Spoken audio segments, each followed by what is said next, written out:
역사 때 한번 나오셨었고 두 번째인데 그럼 오늘 뭐 저도 있고 이러니까 한 번 더 인사 좀 제대로 해주시죠. 김용민 의원님. 네, 안녕하십니까. 경기 남양주병 더불어민주당 김용민 의원입니다. 이렇게 만나 뵙게 돼서 진심으로 반갑습니다. 최영두 의원님도요. 네, 한때는 산업화 민주화로 유명했던 마산포, 대한민국 지중해 도시 마산포 출신 최영두입니다. 네. 이렇게 두 분과 함께 오늘 뭐 참 무거운 뉴스들이 많았어요. 앞에 계속 무거운 뉴스를 얘기하다가 두 분 만나서 반갑게 인사 나눴습니다만 다시 이야기는 무거워질 수밖에 없습니다. 예, 주말 동안 현안이 그랬어요. 일단 광복절 얘기부터 좀 시작을 해보죠. 문재인 대통령의 경축사 메시지는 이랬습니다. 헌법 10조 행복추구권 모두가 잘 사는 게 진정한 광복이다. 이걸 이제 핵심 메시지로 내놓았는데 두 분 어떻게 들으셨는지 궁금합니다. 통합당 최영두 의원님.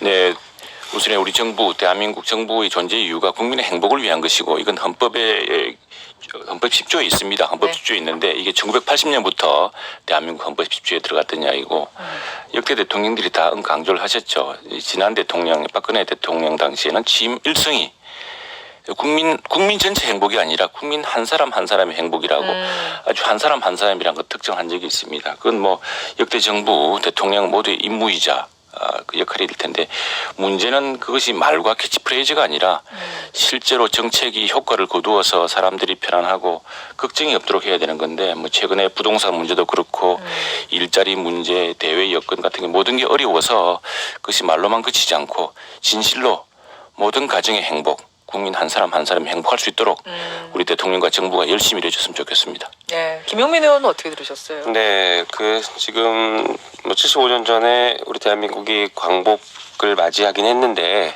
진정한 의미의 광복은 국민 한 사람 한 사람 모두가 행복한 나라다라는 취지의 그 말씀이라서 저는 매우 긍정적으로 평가하고 있습니다. 특히 정부의 목표를 헌법 10조에 두고 있음을 강조한 것으로 봐서 매우 이제 바람직한 방향이다라고 생각합니다. 우리가 이제 기본권 중에 기본권이라고 부르거든요. 행복추구권은 모든 기본권 위에 있는. 그렇죠. 그래서 국민의 자유와 평등을 보장하는 이유가 결국에는 개인의 행복에 있다라고 평가할 수 있는데 그런 점을 강조한 것이 매우 바람직했다라고. 를 만드는 안익태도 파묘법이라고 불리는 그 개정안 빨리 통과돼야 된다. 뭐 이런 내용들이었거든요. 잠깐만 좀 들어볼까요? 이승만은 굉장히 위험합니다. 네. 단순하지가 않습니다. 청산하지 못한 유일한 나라가 되었고 청산하지 못한 역사가 지금도 계속되고 있습니다. 서울 현충원에서 가장 명당이라고 하는 곳에 일제의 빌부터 독립군 토벌에 앞장섰던 자가 묻혀 있습니다. 친일 청산은 국민의 명령입니다. 이런 내용들이었습니다. 최영도 의원님. 예, 굉장히 분열적이고 심각한 문제입니다. 왜 그러냐면 우리가 광복절을 기념하고 하는 것은 역사에서 뭔가 배우기 위해서입니다. 예. 근데 우리 역사에서 역사를 단순하게 자기 유리하게 이렇게 해석해서 교훈이 간단하면요. 굉장히 위험합니다. 역사에 대한 해석이 간단해지면 단순하면 교훈이 매우 위험해집니다. 자, 우리가 지금 우리 시대의 과제가 뭡니까? 지금 시대의 과제가 반일입니까? 또는 무엇인가요? 우리 북핵의 도전입니까? 또 우리나라 전체의 경제 위기입니까? 중국과 미국의 새로운 세력 갈등 속에서 어떻게 살아야 될 것인가? 이런 문제 아니겠습니까? 근데 우리가 이제 갑자기 75년 전 이야기를 꺼내서 그 시대가 복잡하고 우리가 굉장히 역사적 교훈을 얻으려면은 역사를 정확히 알아야 됩니다. 예, 근데 우리가 여기서 갑자기 김원웅 광복회장 이분 말씀대로 할 것 같으면 대한민국은 태어났으면 안 될 나라입니다. 그리고 이승만 초대 대통령의 그 친일파고 애국가를 만드는 안익태도 그러면 지금 당장 여당은 애국가 바꿔야 됩니다. 이런 인식이 있으면은. 그런데 중요한 건 뭐냐면은 자, 역사가 과연 그러냐. 역사가 그렇게 단순하지가 않습니다. 우리가 역사의 해석이 단순하면은 김은영 회장처럼 김정은이가 위인입니까? 김정은이 위인 추대식에 가서 진정한 위인이란 누구인가라고 말씀하셨던 분입니다. 자, 역사를 제대로 배워야 되고요. 우선에 대한민국이 그 반민특위 이야기하는데 반민특위 과정을 좀 구체적으로 살펴봐야 되겠지만 그 반민특위 어쨌든 대한민국 건국 과정에 대한민국 정부 수립 과정에서 활동을 했습니다. 청산 노력을 했고요. 그리고 지금도 우리는 친일이라는 그 낙인이 찍히면은 정치 못합니다. 이제 우리 동네에서도 그렇고 난 이번에 광복절 행사에서 가장 아쉬웠던 점 뭐냐 아쉬운 게 잘못된 점은 모든 지역 우리 마산 하포도 그렇고 예. 독립운동의 역사가 있습니다. 네. 그런 독립운동 역상을 동네에서 새기고 기념시켜야 되는데 아니 광복 회장이 뭐길래 온 동네에 자기 메시지를 다 뿌려서 그걸 이야기하게 합니까? 아, 그래서 전체 지역에 맞습니다. 대독하게 한 거 그거 맞습니다. 그 문제라고 보시는 거예요? 그리고 또 하나 이제 근데 대한민국이 그럼 이승만 대통령이 초대 대통령이고 예. 초대 내각을 보면은요 전부 독립운동가입니다. 지금 우리가 알고 있는 거 다릅니다. 예컨대 보실까요? 자 부통령 이시영 이분 우리 참 잘 아시는 정치인의 또 집안이지 않습니까? 국회의장 신익희, 김병로, 국무총리 이병석, 광복군 참모장이셨고 외무장관 장택상. 일제시대 때 구속된 사람이고 내무장 유치혁 네, 구속됐고 시간이 부족해서 맞습니다. 조금만 핵심 반면에 북한은 정말 친일 내각입니다. 대부분 부역자들이 많아요.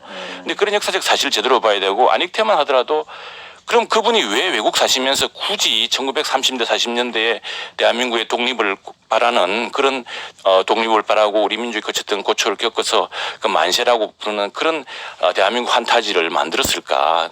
그 뭐 역사적 고증을 좀 해봐야겠습니다만 그래서 저는 역사를 우리가 공부하고 광복절을 기념하는 것은 우리 예. 역사의 교훈을 찾고 우리 민족이 다시 부강한 나라로 다시 성장하고 다시 힘을 합치기 위해서 어떻게 해야 될 것인가를 배우는 자리인데 이 자리에 단순하게 옛날 묘지를 파자는 지금 그런 썸뜩한 이야기를 합니다. 역사는 제대로 배워야 되고요. 정확하게 배워야 됩니다. 김용민 의원님. 네, 이 사건은 그렇게 뭐 복잡하게 생각하면 자, 우리가 지금 반일과 이 친일 행위를 처단하고 밝혀내는 것은 꾸준히 하고 있습니다. 역사를 기록을 통해서 그 시골에서 보면은 갑자기 어느 집안이 친일 집안 드러나면 거의 3대가 그 동네에 살 수가 없습니다. 예, 그 정도로 친일이라는 건 우리한테 굉장히 큰 스티그마고 자, 여기서도 누가 우리 집안에 친일 행적이 드러나면 정치할 수 있습니까? 못합니다. 우리나라는요 반일의 정신에 투철한 나라고 그건 더 이상 걱정하지 않을 정도로 생각합니다. 문제는 우리가 당시 그 대한민국을 수립할 당시의 문제 또 그 당시의 복잡한 사정들 가지고 자 대한민국도 공과가가 있고 모든 정치인들의 공과가 있습니다. 네. 그 공과를 정당히 평가해서 그 역사의 교훈을 내야 됩니다. 그런데 저는 대한민국의 수립 과정이 동서독의 그 분단 과정과 서독 정부의 수립 과정과 매우 흡사하다 생각합니다. 그 실제로 역사책을 읽어보면은요 대한민국의 이승만 김구했다면은 네. 독일에는 아데나우하고 슈마흐라는 사람이 있었습니다. 둘 다 똑같습니다.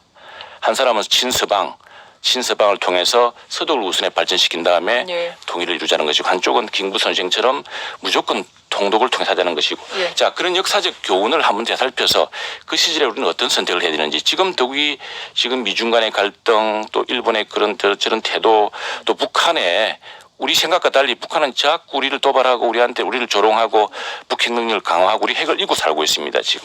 자 이런 도전을 어떻게 극복할 것인가를 생각할 것 같으면은 굉장히 많은 생각을 하고 많은 교훈을 찾아야 됩니다.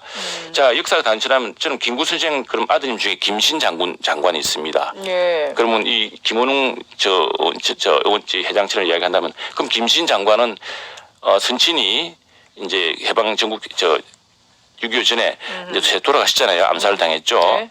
예, 그러면 어떻게 사셔야 됐습니까? 근데 그분은 대한민국에서 공산군과 싸웠고 나중에 이승만 정부에서 장군을 하고 박정희 정부에서 장관을 하고 했습니다. 네. 대한민국에 사셨고요. 대한민국을 지켜온 사람입니다. 역사라는 것은 이렇게 공과도 있고 또 빛과 그림자가 있지만 그러나 대한민국이라는 정부가 지금 이렇게 자라서 지금 G7 국가 반열에까지 오르고 갈 때는 그 모든 공이 있고 또 공에서 우리가 또 제거해야 될 과가 있는 알겠습니다. 겁니다. 네. 조금만 줄여보죠. 그러면 파묘와 지금 우리가 당면한 시대적 과제 또 우리가 마주칠 미래에 대해서 보다 풍부하게 생각하지 않고서 단순하게 생각하고 자신의 행적조차도 얼마나 복잡합니까? 김원웅 회장이요. 예, 맞습니다. 그런데 그런 그 시대 일제시대에 태어났다는 것 이유 또 일제시대의 어떤 군인이 되고 일제시대의 어떤 공무원이 됐다는 이유 뭐 그런 이유 하나로 모든 걸 단순하게 그때 그러면 다 죽일 놈이다 이래 뿌리 뭐 파멸 모이다 이래 뿌리면은 역사의 교훈이 간단하죠. 그러면 어떤 사람의 특정한 그 개인 분풀이라든가 모든 것을 치환시키고